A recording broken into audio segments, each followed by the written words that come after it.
करने हम आपसे रूबरू हुए हैं। इसमें कुछ बातें निकल के जो आती है कि ये बातें होती हैं कि जब ये जीत जाते हैं तो ईवीएम भी ठीक रहती है, प्रक्रिया भी ठीक हो जाती है। जब हार जाते हैं तो ईवीएम में खराबी हो जाती है, लाइट गोल हो जाती है। जो हर समय ये बात जिक्र करते हैं मुंजारे दंपत्ति जी, अनुभव मुंजारे जी और कंकर मुंजारे जी, की 2013 में लाइट गोल करके ईवीएम की हेराफेरी कर दी। कल अनुभव मुंजारे जी ने अपने वक्तव्य में ये बात कही कि 2013 में हमें गणना पत्रक नहीं दिए गए, यानी बच्चों वाली बात हो गई। जैसे बच्चों को शांत करने के लिए चॉकलेट दे दी जाती है, वो बात अनुभव मुंजारे जी जैसी अनुभवी नेत्री अगर वो अपने आप को मानती है, मैं कहूँगा उनके मुंह से ऐसी बातें शोभा नहीं देती। उन्हें सच बताना चाहिए कि हम जब हार जाते हैं तो किस तरह से आम लोगों को भ्रमित करने के लिए भ्रम और भय फैलाकर कैसे चुनाव जीतते हैं, उसका ताजा उदाहरण कल किस तरह से कंकर मुंजारे जी को पूरे चुनाव में अपने पीछे रखा गया। शुरुआत में घर में झंडे तक नहीं लगे, ये बताया गया कि झगड़ा हो गया है, झंडे कांग्रेस के घर में नहीं लगेंगे। फिर धीरे से झंडा लगता है, फिर फोटो लगती है, फिर कंकर मुंजारे जी वहां से गोंगापा से चुनाव लड़ते हैं, वो यहाँ से कांग्रेस से चुनाव लड़ती हैं। कल कंकर मुंजारे जी ने सार्वजनिक मंच से ये बात स्वीकार करी कि मैंने अनुभव मुंजारे जी को वोट नहीं दिया, जो गौरी शंकर को हरा सकते थे उन्हें मैंने वोट दिया। उन्होंने सीधे मंच से बताया कि उन्होंने अपना वोट अनुभव मुंजारे जी को देकर गया, जो कहीं ना कहीं अभी हमारे आदिवासी नेता और जिले के महामंत्री बड़े भाई गुड्डा भैया इस विषय पर आप लोगों को बताएंगे। और हमारी जो बालाघाट की हार का प्रमुख कारण है, उसकी मैं भी नगर अध्यक्ष होने के नाते उसकी जिम्मेदारी सभी कार्यकर्ताओं की ओर से लेता हूं, क्योंकि हम ऐसा मानते हैं कि हमारे नेता भाऊ हैं, थे और रहेंगे। और उन्होंने जो काम आमजनों के लिए, जनहित के लिए जो किया है, उतने काम करने के बाद भी हमें हार का सामना करना पड़ा। इससे हम दुखी हैं, व्यथित भी हैं और हम जिम्मेदारी भी ले रहे हैं, लेकिन हम जनादेश को स्वीकार भी कर रहे हैं। हम किसी पे आरोप नहीं मढ़ते। हाँ, लेकिन उस हार के जब हम समीक्षा करेंगे तो अनेक कारण दिखते हैं। एक तो सबसे बड़ा कारण कि हमारा वोट शेयर परसेंटेज तो वहीं खड़ा रहा, लेकिन जो बालाघाट विधानसभा में वोटों का विभाजन होता था, कहीं ना कहीं वो विभाजन नहीं होना एक बड़ा कारण है। फिर एक जाति समुदाय विशेष का पूरी तरह सीधे तौर पर कांग्रेस को समर्थन करना, जो कहीं ना कहीं पहले कुछ संख्या में हमें वोट मिलते थे, लेकिन एकदम क्या मालूम क्या कारण थे, जबकि हम चाहे प्रधानमंत्री आवास योजना हो, लाडली बहना योजना हो या कोई भी योजना हो, कभी भारतीय जनता पार्टी शासन काल में किसी से भी किसी प्रकार का परहेज नहीं किया गया। लेकिन उसके बाद भी अगर आप परिणाम उठा के देखेंगे, वार्ड नंबर 3, 9, 10 उदाहरण के तौर पे बता रहा हूँ कि वहां पे जो एक तरफा कांग्रेस को वोट मिले, ये हमको इसने आश्चर्यचकित किया है कि हम, और आगे भी हमने भाऊ से यही सीखा है कि कभी हम फिर भी उनके लिए जो अच्छा होगा हम तो करेंगे, लेकिन जिस तरह से जो मत एक साथ उनके एक जगह शिफ्ट हुए, तो ये भी हमारे हार के बड़े कारण।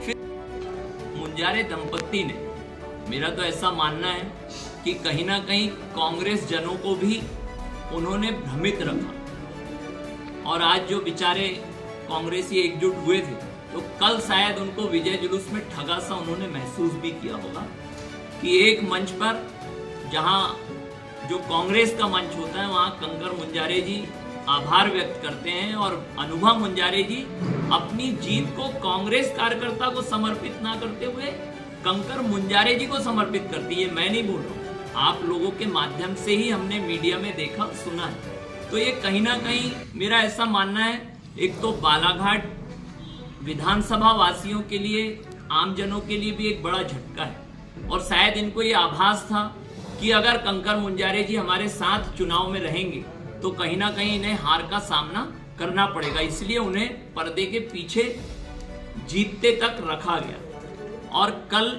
उन्हें सामने लाया गया और उन्हें जीत भी अपनी समर्पित की गई, वहाँ कंकर मुंजारे जी आभार व्यक्त करते हैं, अनुभव मुंजारे जी आभार व्यक्त करते हैं और उनका बेटा शांतनु आभार व्यक्त करता है। तो अब वो शायद मुंजारे कांग्रेस हो गई ऐसा लगता है बालाघाट। अब ये हमारे कांग्रेस के मित्र तय करेंगे, ये हमारा विषय नहीं है। लेकिन कल जो हमने देखा तो इससे कहीं ना कहीं मतदाता भी अपने आप को ठगा महसूस करेगा और उस भी जीत गई और यहाँ 5 विधानसभा में कांग्रेस जीत गई। तब आप कह सकते थे कि यहाँ पर कुछ गड़बड़ी हुई है। लेकिन आप 6 विधानसभा का रिकॉर्ड उठा के देख लीजिए, डाक मतपत्र में हम पीछे रहे। तो हम भी बोल रहे हैं ना, कार्य प्रणाली में उनसे चूक हुई, उसकी सजा निर्वाचन आयोग ने दी, उसकी सजा निर्वाचन आयोग ने दे दी। हाँ, लेकिन उसमें गड़बड़ी के जो आरोप लगाए गए वो गलत। गोंडवाना का वोट भाजपा में जो शिफ्ट हुआ, देखिए आदिवासी समाज जो है भोला भाला समाज है और आदिवासी समाज का झुकाव भाजपा की तरफ था और भाजपा की तरफ, क्योंकि भारतीय जनता पार्टी की सरकार ने आदिवासी सम्मान और स्वाभिमान को बढ़ाने के लिए, उनकी तकलीफों को दूर करने के लिए अनेकों योजनाओं का संचालन किया, इसलिए भारतीय जनता पार्टी की तरफ उनका झुकाव था। परंतु मैं एक बात बड़े प्रामाणिकता से कहता हूँ कि आदिवासी समाज में बार बार इस भ्रम को फैलाने का प्रयास किया गया और आपने अक्सर इस बात को देखा होगा, सुना होगा कि आदिवासियों को हमेशा ये कहा जाता है कि आप हिंदू नहीं हो, आप हिंदू नहीं हो। ये कहने का मूल कारण राजनीतिक है, धार्मिक नहीं है, और ऐसा कह के उनको एंटी भाजपा बनाने का प्रयास किया जाता है। ये तो बहुत सारा भाजपा जो आदिवासी नेता है वो भी बयान देते हैं, ये तो चाहे राजस्थान हो, मध्य प्रदेश, भील कम्युनिटी। तो मैं वही कह रहा हूँ कि उनके बीच में देखिए आदिवासी समाज के बीच में भ्रम फैलाने का काम किया जाता है, क्योंकि ये समाज भोला भाला है, इसलिए उनके बीच में भ्रम फैलाने का काम किया जाता है। और हर भ्रम जो है एक समय काल के बाद टूटता है और आने वाले समय पे जो भी भ्रम फैलाने वाले लोग हैं उनको आदिवासी समाज जो है मुंहतोड़ जवाब दे। मेरा एक प्रश्न है कंकर मुंजारे जी से कि वो ये बात स्पष्ट करें जो उन्होंने रैली भी निकाली थी और कल भी अपनी बात में बोला कि 100 ईवीएम मशीन पेटी बदली गई।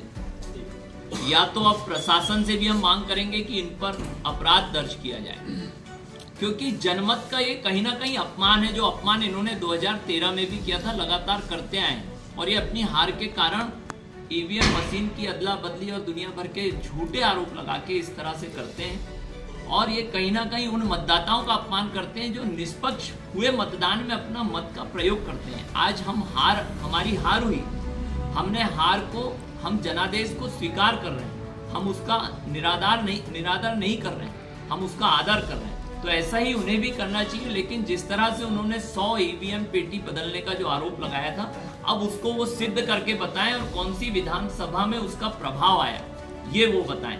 और जिला प्रशासन से हम मांग करेंगे कि ऐसे लोगों पर अपराध दर्ज करा जाए जिससे भविष्य में इस तरह की कभी बयानबाजी करके आम जनों को भ्रमित ना किया जाए। क्योंकि बालाघाट विधानसभा क्षेत्र में खास तौर से 2013 के चुनाव परिणामों को लेकर भारी भ्रम फैलाया गया और भ्रमित होकर मतदाता ने कहीं ना कहीं आक्रोश में भी हमारे खिलाफ वोट किया। और आज फिर वही, अगर ये चुनाव में हार देख लेते तो कहीं ना कहीं वही डाक मतपत्र और ईवीएम पे आरोप जड़ देते। लेकिन अब जीतने के बाद ये कह रहे हैं कि हमको जनता ने जिता दी। तो ये इस बात का जवाब कहीं ना कहीं कंकर मुंजारे जी को, अनुभव मुंजारे जी को देना चाहिए, आम जनों के बीच में देना चाहिए, हमें नहीं। जिनका ये अपमान करते हैं उन्हें देना चाहिए और जनादेश का जैसे हम सम्मान करते हैं इन्हें भी जनादेश का सम्मान करना चाहिए। और इस तरह से भ्रम और झूठ नहीं फैलाना चाहिए। और जिस तरह से इन्होंने मिलकर आम जनों को ठगा है, ऐसा कम से कम राजनीतिक परिदृश्य में नहीं होना चाहिए। क्योंकि यहाँ पर आकर आप कांग्रेस का काम करते हैं, वोट कांग्रेस को देते हैं, वहाँ गोंडवाना से लड़ते हैं, गोंडवाना से लड़के जैसा गुड्डा भैया ने बताया कांग्रेस में वोट शिफ्ट करते हैं। तो ये ऐसी परंपरा हमारे यहाँ की नहीं रही है। लेकिन सुनियोजित तरीके से कांग्रेस ने जिस तरह से हमें यहाँ घेरा और इस तरह के षड्यंत्र रचे, शायद हम इसे समझ नहीं पाए। और बहुत ज़्यादा नकारात्मकता कांग्रेस के द्वारा फैलाई गई। इसमें एक हिस्सा मैं बोलूँगा जो विशाल बिसेन निर्दलीय लड़े, इसमें मैं ये बात मानता हूं कि ये भी कहीं ना कहीं कांग्रेस के षड्यंत्र का एक हिस्सा है। और आप देखेंगे आज नहीं तो कल फिर वो कांग्रेस में ही आपको दिखेंगे, क्योंकि उनके द्वारा पूरी नकारात्मकता फैलाने का काम पूरे क्षेत्र में किया गया, जिसका कहीं ना कहीं हमें नुकसान उठाना पड़ा। हमने उन बातों का, झूठी आधारहीन बातों का जवाब देना सही नहीं समझा, लेकिन कहीं ना कहीं हमें उसका नुकसान हुआ। आज जिस तरह से कंकर मुंजारे ने, आपको एक बात बता दूं, भाऊ ने हमें बोला था कि ये सब बोलने की जरूरत नहीं, लेकिन आज बोलना पड़ रहा है। मैं बोलना चाहूंगा कि जिस तरह से हाई कोर्ट के केस में लोकायुक्त जांच के आदेश हुए, वहां पर आधारहीन आरोप प्रस्तुत किए थे कंकर मुंजारे जी ने भी, जो लोकायुक्त में जाकर ये प्रमाणित नहीं कर पाए, और वो लोकायुक्त जांच में भाऊ को क्लीन चिट मिली। इन्होंने अनेक आरोप जड़े, लेकिन कोई भी आरोप ये सिद्ध नहीं कर पाए। लेकिन हमने, क्योंकि हम जानते हैं कि भाऊ का जीवन कांच की तरह है, यहाँ बालाघाट के लोगों ने देखा है, तो हमने, भाऊ यही कहते थे कि किसी को बताने की जरूरत नहीं, लोग हमें जानते हैं। लेकिन कहीं ना कहीं ये नकारात्मकता, चाहे उन्होंने बोध सिंह भगत के माध्यम से हो, या विशाल बिसेन के माध्यम से हो, वैभव बिसेन के माध्यम से हो, स्वयं भी नकारात्मकता जो हमारे खिलाफ फैलाई, वो हमारे को नुकसान दे गई, और उसका हम सही समय पे जवाब शायद नहीं दिए, उसका हमें नुकसान उठाना पड़ा। लेकिन हम जानते हैं हमारे नेता आदरणीय गौरी भाऊ की छवि साफ है। वो कहीं से भी जो इन्होंने आरोप लगाए, हम इन्हें चुनौती देते हैं कि ये प्रमाणित करके बताएं। अभी कल बोल रहे थे, अनेक बातें बोले, ये आधारहीन बात मंच से बोल देना और आम जनता को भ्रमित करना, ये ठीक नहीं है। कम से कम प्रामाणिकता के साथ आप लोगों को बात करनी चाहिए, और इसकी हम निंदा करते हैं। इस तरह की जो ये बयानबाजी करते हैं, इसकी हम कड़ी निंदा करते हैं, और आने वाले समय में माकूल जवाब दिया जाएगा। और अब भारतीय जनता पार्टी का कार्यकर्ता, चूंकि हमने प्रदेश में अपनी सरकार बनाई है, तो उसका भी हमें उत्साह है, और निश्चित तौर पे जो हमारे नेता आदरणीय गौरीशंकर बिसेन जी के संकल्प और विकास कार्य हैं, वो रुकने वाले नहीं हैं, वो निरंतर चलेंगे। चाहे रेलवे ओवरब्रिज सरेखा और गर्रा हो, या मेडिकल कॉलेज डोंगरिया का हो, या सर्राटी जलाशय का जीर्णोद्धार हो, या नहरों की होने वाली लाइनिंग कार्य हो, चाहे सीएम राइज स्कूल हो, ये सभी जो विकास के कार्य हैं वो रुकने नहीं दिए जाएंगे। भाऊ के नेतृत्व में ही निरंतर चलेंगे, और कार्यकर्ता भी हमारे नेता आदरणीय गौरीशंकर बिसेन जी के नेतृत्व में ही काम करेंगे, और किसी प्रकार के विकास कार्यों में कोई कमी नहीं होगी। जनहित को भी हम ध्यान रखेंगे, और जनता ने जो जनादेश दिया है वो हमें शिरोधार्य। अब आप लोगों की तरफ से वो एक प्रशासनिक समय की चूक थी, सिर्फ समय कम ज्यादा हुआ था। उनके एजेंट वहां थे, और उनके एजेंट ने वहां वक्तव्य भी दिए। शफकत खान का अगर आपने वक्तव्य सुने होंगे, उन्होंने वो तो तत्कालीन उनको कन्विंस करा दिया नहीं, तो वक्तव्य दे दिया गया। क्यों देना? अच्छा ये बताओ, शफकत खान जी कोई बच्चे तो है नहीं, उनको वक्तव्य क्यों देना? अगर मैंने कोई बात पर आपत्ति ली है, मैं संतुष्ट होऊंगा जब ही तो उस पर वक्तव्य दूंगा ना। और पूरी प्रक्रिया तो साफ हो गई ना चुनाव में। अगर वहां कुछ गड़बड़ी होती तो आपके परिणाम में उसका प्रभाव दिखता। डाक मत सिर्फ समय की बात है कि 1.5 घंटे पूर्व नहीं देखो, खुला था। उसकी सजा भी निर्वाचन आयोग ने जिसको देना था दे दी, लेकिन उस पर जो भ्रम फैलाया गया कि मत पत्र बदल दिए, कर दिए, गलत बात है। ऐसा एक 4th क्लास कर्मचारी भी चुनाव के समय किसी प्रकार के सहयोग करने की स्थिति में नहीं होता।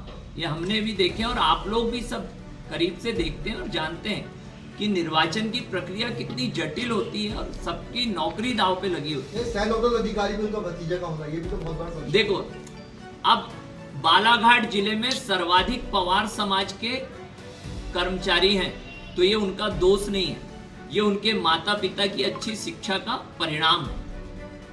आज अगर सर्वाधिक नौकरी में मध्य प्रदेश में कोई समाज का व्यक्ति है बालाघाट से, तो हमें गर्व की बात है कि वो पवार समाज के लोग। वो भतीजा नहीं लगता जो नहीं, वो है ना, ऐसे अनेक लोग हैं। नहीं, वो तो अनेकों हाँ, रिलेशन बिल्कुल ऐसे सैकड़ों लोग हैं जो ड्यूटी पे थे।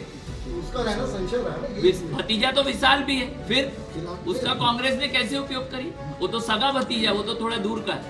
तहसीलदार निलंबन के बाद में तो जो उन्होंने कहा है कि हिम्मत सिंह भवेदी है, ये लोग नहीं उन्होंने बनवाए थे। अनौपचारिक चर्चा में ये बयान दिया कि मुझे मेरी बात किसी सुनिए का आदेश अब यहाँ